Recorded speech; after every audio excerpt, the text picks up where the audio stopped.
Welcome back.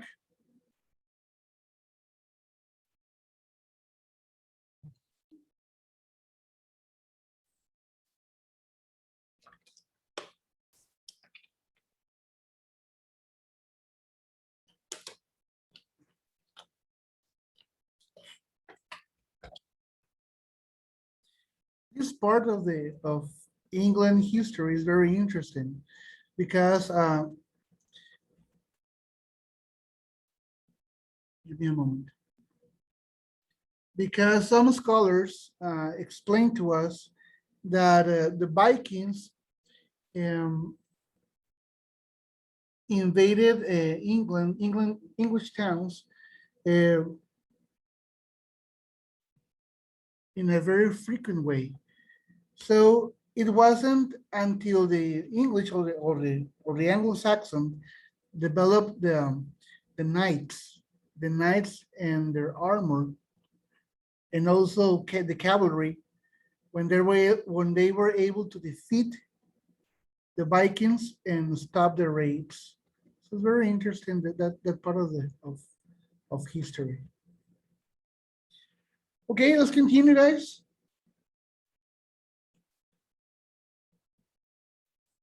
Give me a second.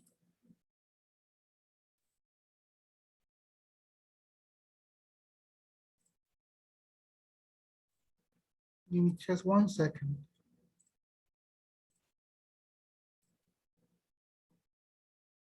There.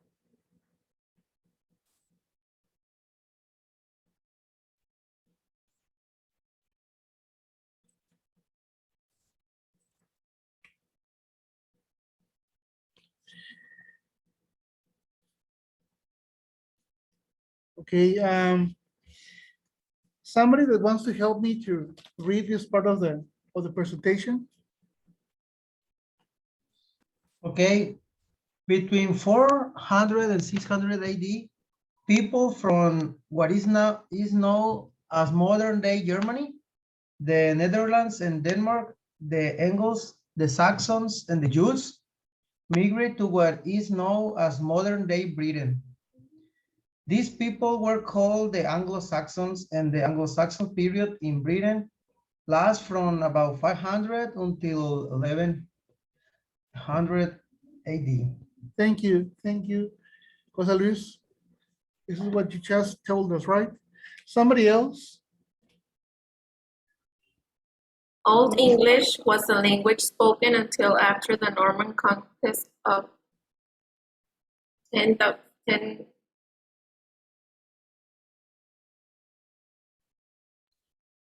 Your mic is off, Miriam. Sorry. The languages today which are closest to Old English are those spoken by a few 100,000 people in the northern part of Germany and the Netherlands. Approximately 1/3 of the Anglo-Saxon vocabulary survives into modern English, including many of our most basic everyday words: earth, house, father, brother, son, daughter, food, sing, night, and sleep. Thank you, Miriam. So as we can read, there are some people that today still are speaking Old English in those parts of Germany and the Netherlands. And as you can see here, we still use some words from the Anglo-Saxon vocabulary: earth, house, father, brother, son, daughter, food, sing, night, and sleep. Thank you. Somebody else?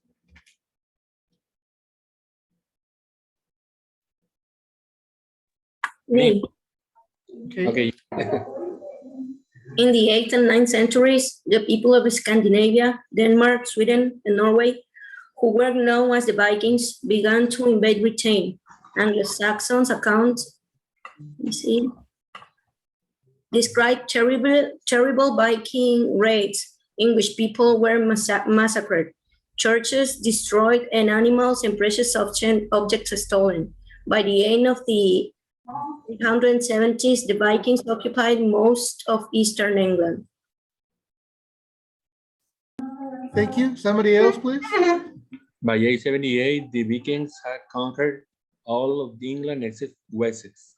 Wessex remained Anglo-Saxon as king.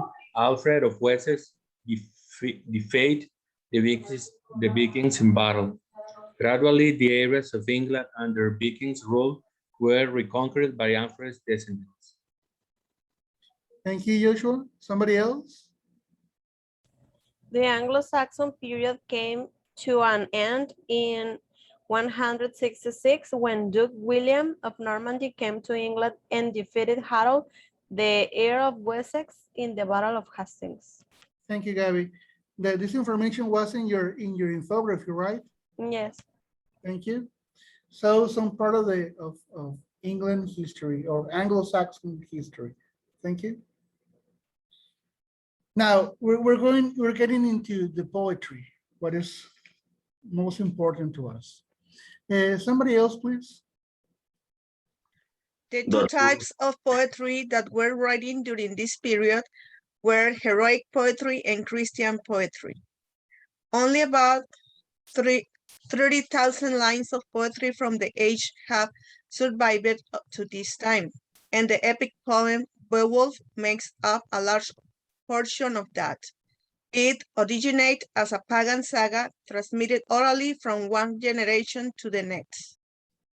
Thank you. Georgina, somebody else? Court poets, known as scopes, were the mirrors of tribal story and tradition. Anglo-Saxon literature began with spoken verse and songs or poems such as epic poems. The purpose of this literature was to pass along tribal history and values to a population that could not read or write. Warriors would gather in mead halls where poems or songs were recited for hours or even days as form of entertainment or ceremonial occasions. Literature such as epic poems shows the influence of Christianity and pagan beliefs such as the freedom of decision-making and faith handling matters of life and death. Thank you, Liliana. In the poem Beowulf, we can see many aspects of paganism in the story, as well as element of Christian values. So it's a mix. It's a mix of the two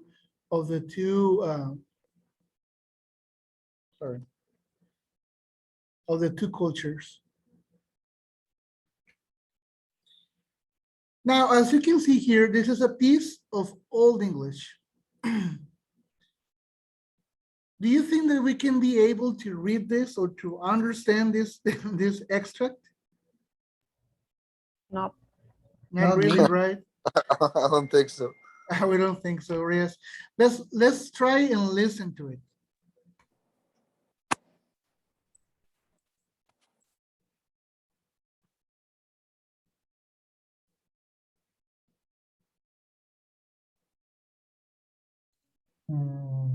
We can't hear. Well, I can't hear. No, we can hear it. Me neither.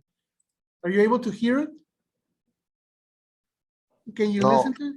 No. No, No. I can hear it. Oh, Jesus Christ. I Well, think you maybe, yes, maybe there was something. Try that to share the enable something. sound. It has a button.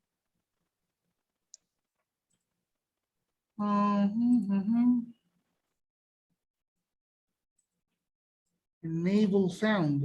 I don't see it. I don't see it, guys.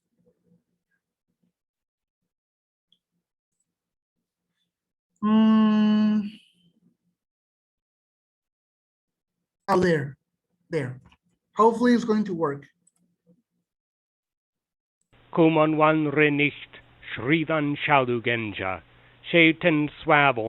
Now, can you listen to it? Yes. Yes. Yes. Okay, Yes. let's continue. That hon Richard Heldan Sholdon, Elle Butonanum. That was Uldum Kuth, that he in ne moste, Thametod Nolde, Sesion Shava under Shalu Bredan.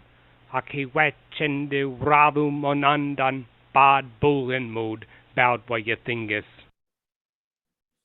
What do you think of it? It sounds like German.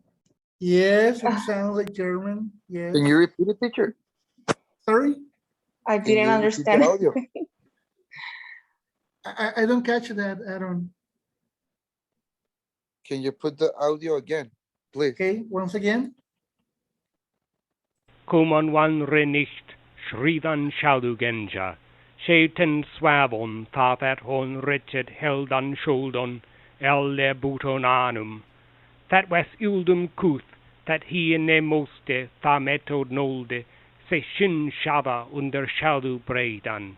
Aki Wetchende Radum Onandan, Bad Bullen Mode, Bout what you think is.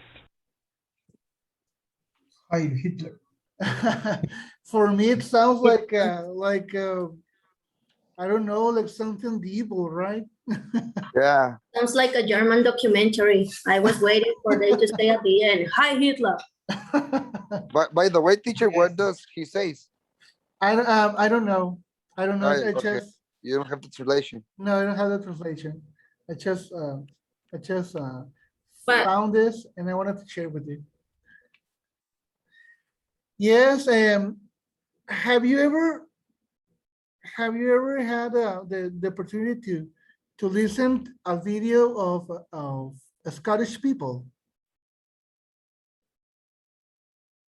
from Scotland? No, No. I don't know. Have you seen the movie Braveheart from Mel Gibson? Yes, I did. Okay, well, some of you that had the opportunity to watch it, people from Scotland speak in a very guttural sound, in a guttural way, like as they were barking. I don't know. Sounds resemble the way they speak. This old English form. But it is also English. Sorry, It is also English. which one? Sorry. The movie. Yes, it's in English. Yes, it's in English, but the way they speak English is, for me, it's very difficult to understand them. What was the name of the movie, teacher? Braveheart. Brave in Spanish, Corazón Valiente. Yes, it's about William Wallace. Yes, about William Wallace. Yes, William Wallace. Teacher, in the Netflix series that I mentioned before, it's that conflict between the Scottish and the English people.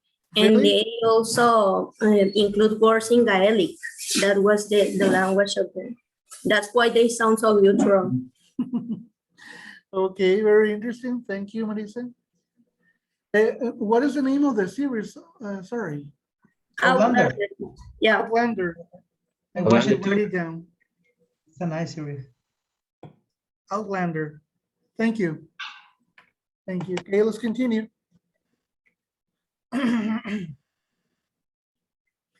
Now we're moving on to activity 2. And there were some questions, right?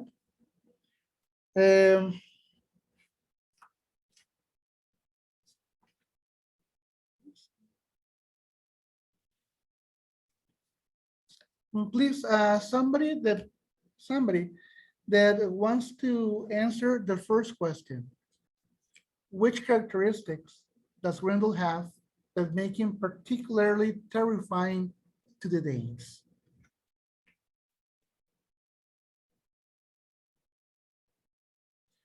Anybody that wants to Well, answer? the first thing I believe is obviously Grendel is a carnivorous. He ate people.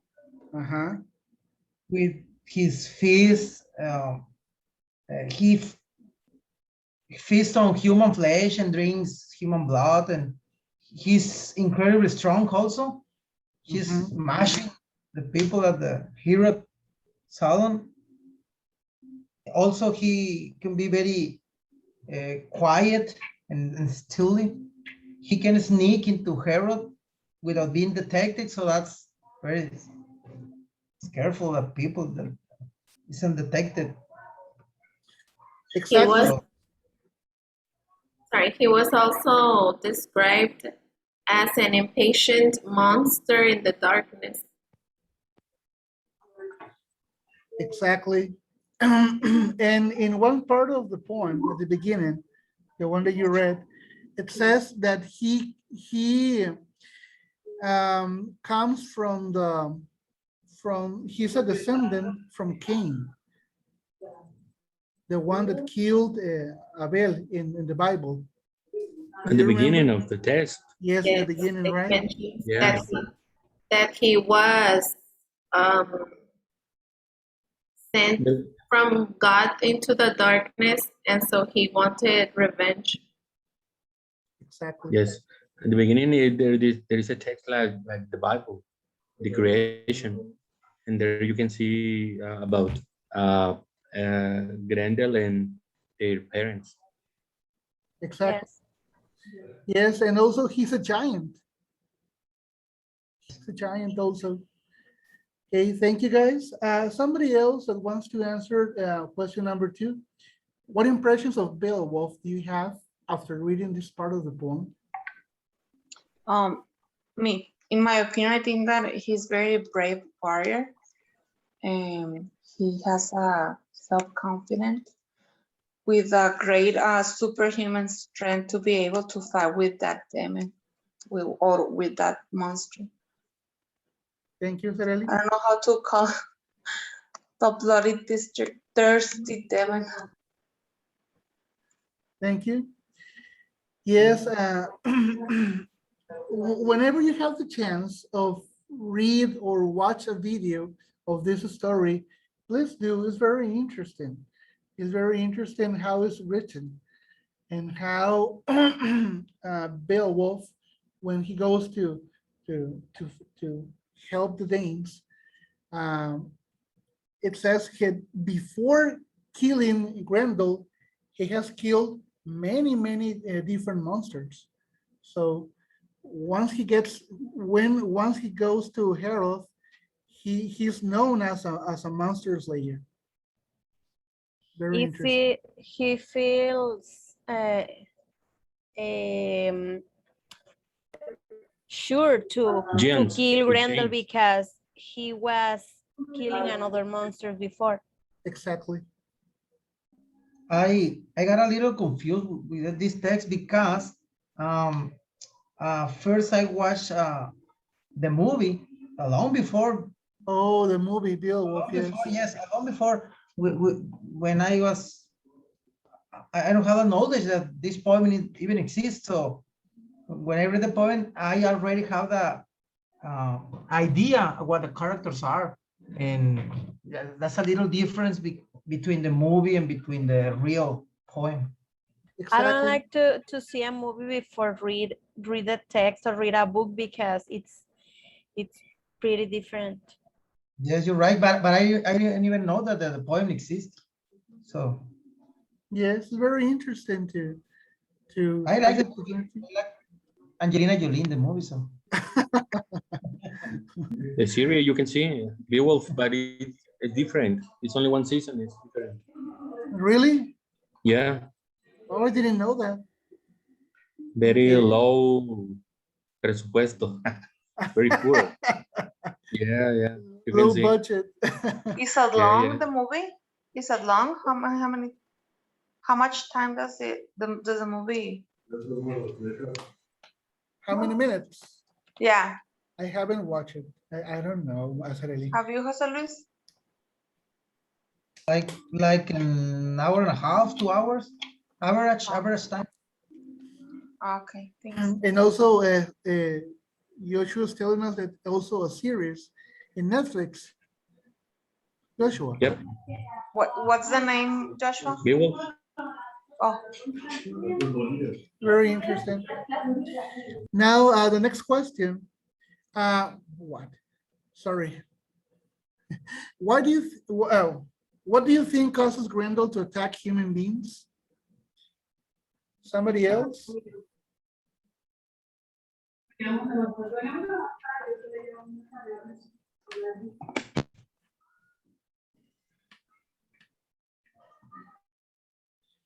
Somebody else who wants to answer the question number 3? 3. Okay. I think, and well, I was thinking about the religious reasons too of the text for Grendel attack humans, because Grendel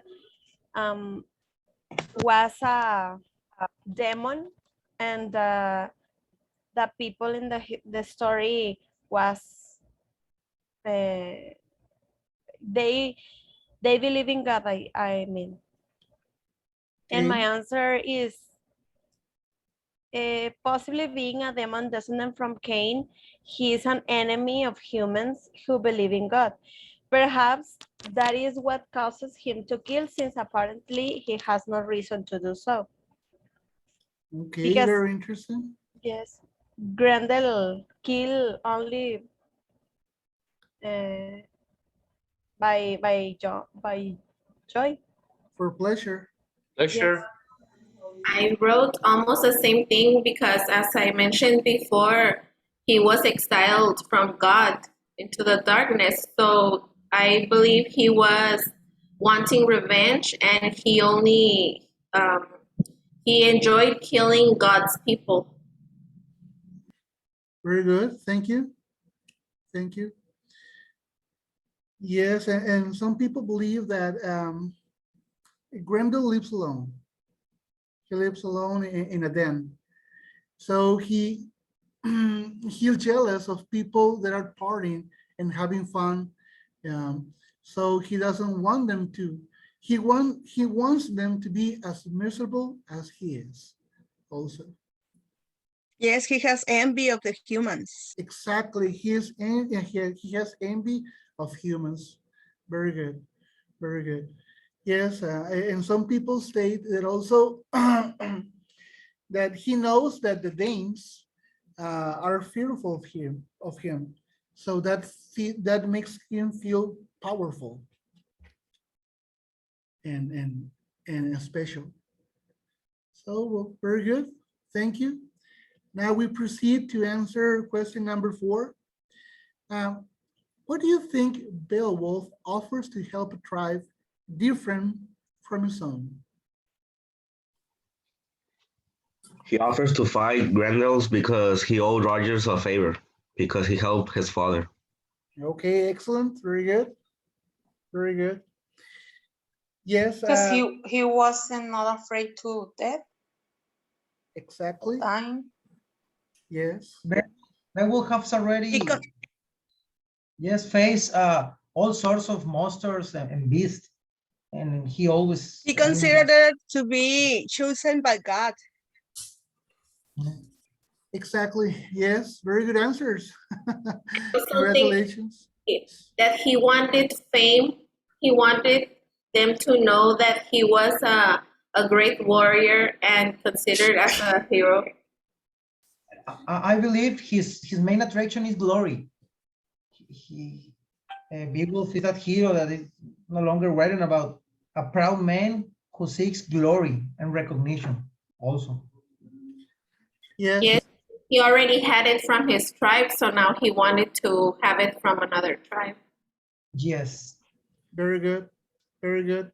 In a part of the poem, there's a part that resembles what you're saying.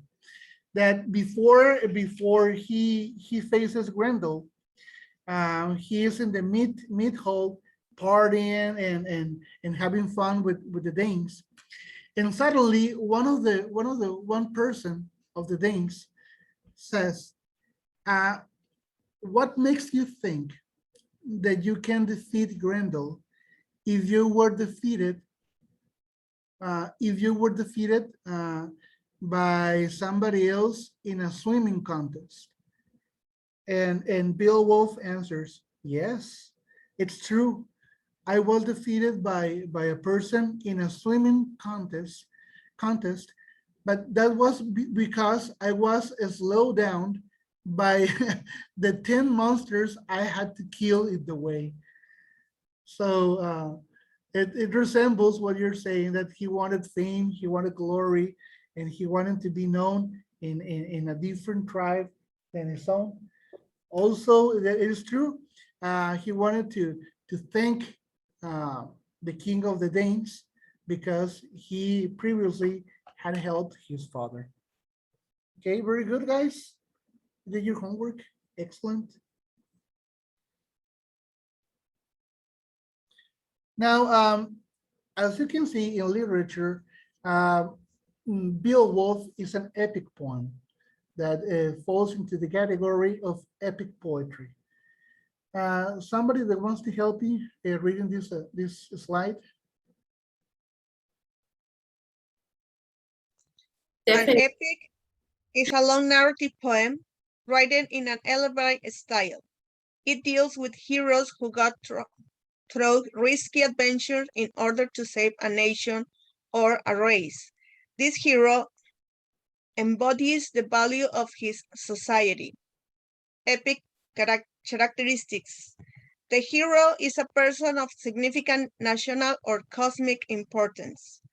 The setting of the poem is ample of large in scale. It may be worldwide or even large. The action involves extraordinary deeds in battles or fights. The hero indulges in very dangerous adventures. In this great action, the gods and other supernatural beings take active interest in or active part.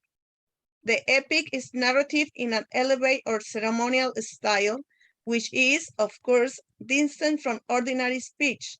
It uses epic similes, which is a stretched comparison. Thank you, Georgina. As you can see, Beowulf falls into all of these characteristics. That is why it's considered one of the most famous epic poems. Thank you. Somebody else who wants to continue, please?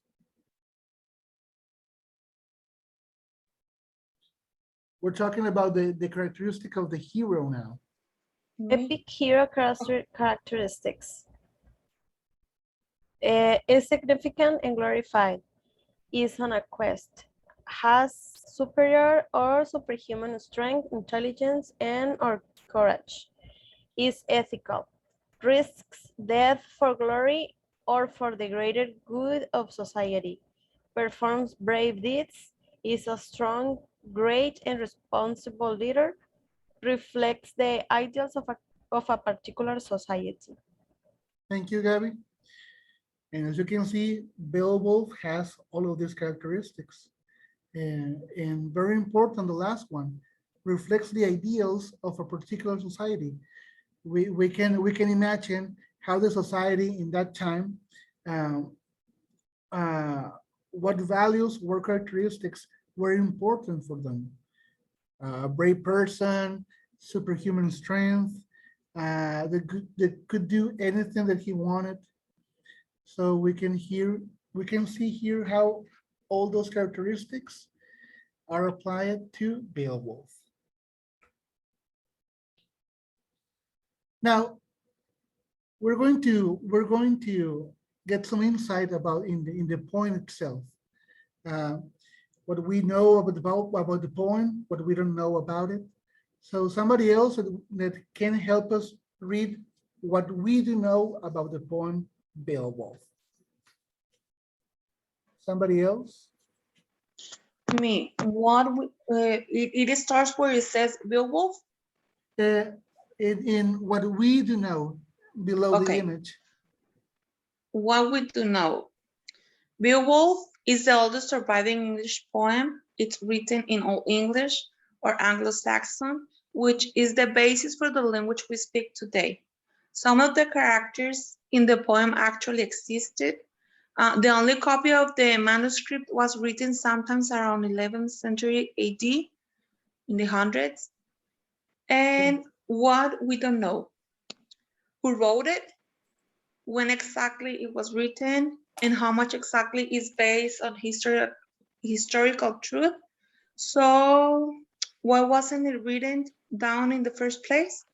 This story was probably passed down orally for centuries before it was first written down. And it wasn't until after the Norman invasion, 1066, that writing stories down became common in this part of the world. Thank you, Sareli. Yes, we Welcome. can, thank you.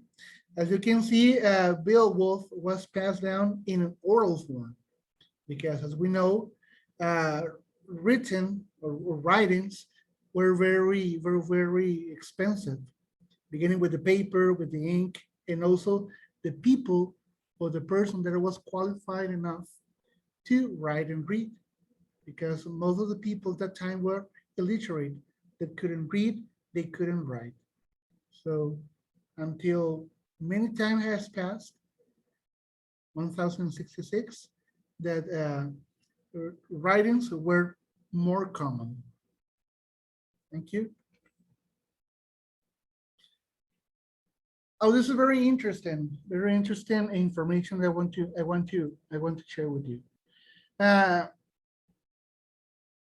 We have seen the characteristics of an epic poem. Hero is a great leader. The setting is broad and includes supernatural realms. The hero does great deeds in battle or undertakes an extraordinary journey or quest.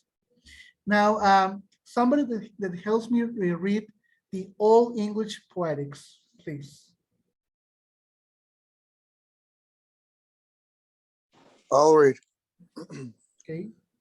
All English poetics. Poetics, Getting yes.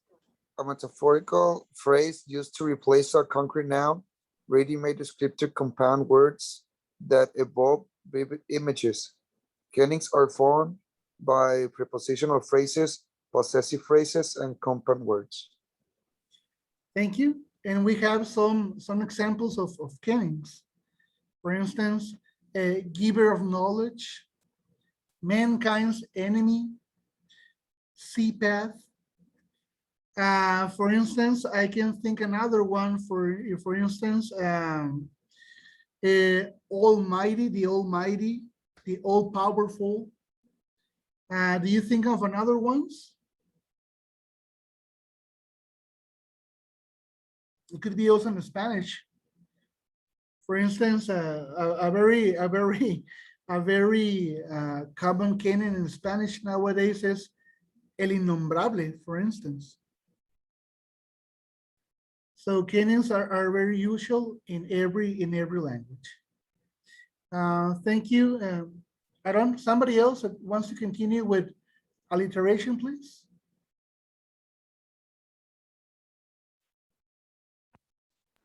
Alliteration, repetition of consonant and vowel sounds at the beginning of words. What's the next word?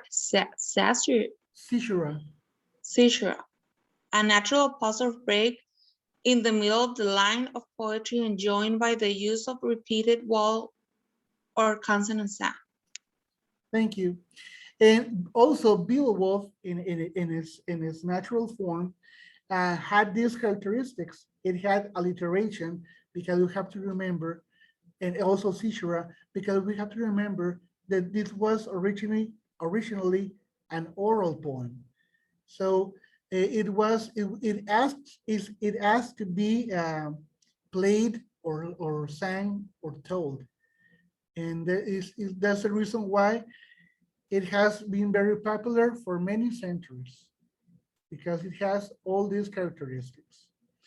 And also we have the good versus evil. Beowulf representing the good, and Grendel and his mother representing the evil.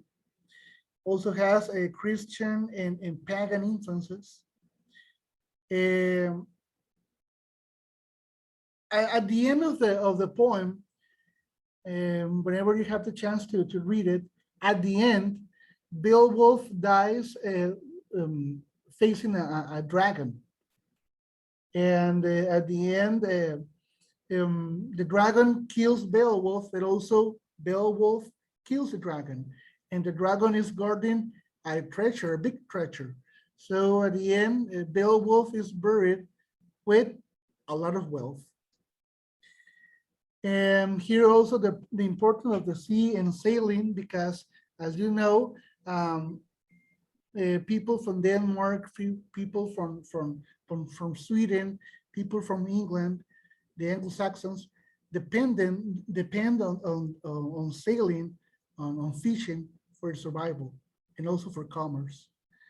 The sanctity of the home represented in the Myth-Hall, how Grendel violated the sanctity of the Myth-Hall and killing everyone inside. So the sanctity of the home had to be preserved. Also, the fate how Beowulf was meant to be a hero, and he was meant to kill Grendel, his mother, and at the end, the dragon itself. And how good always, hopefully always, defeats evil.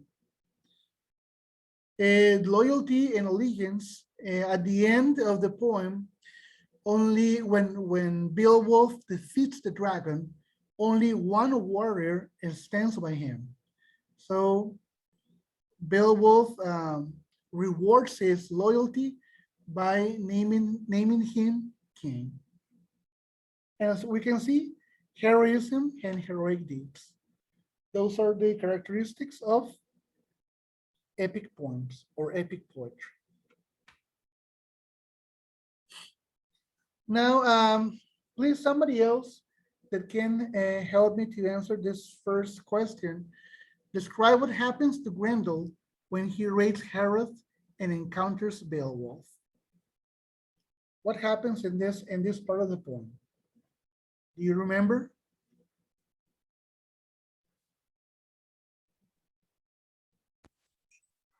Okay, Beowulf can't use a sword to kill the monster, something like that.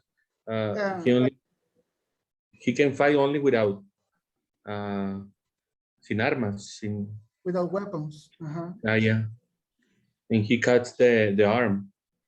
Exactly. He rips apart Grendel's arm. Thank you, Yeshua. Why do you think that is significant that Grendel only hunts at night? Why only at night and not at daylight? Why do you think that happens?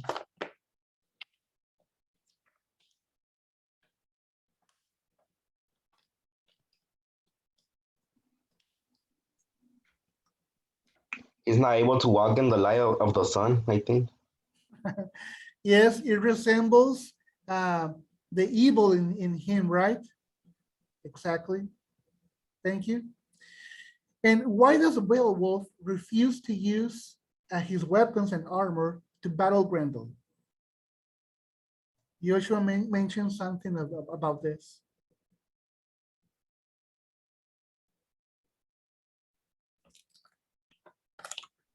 Because it's a way to show his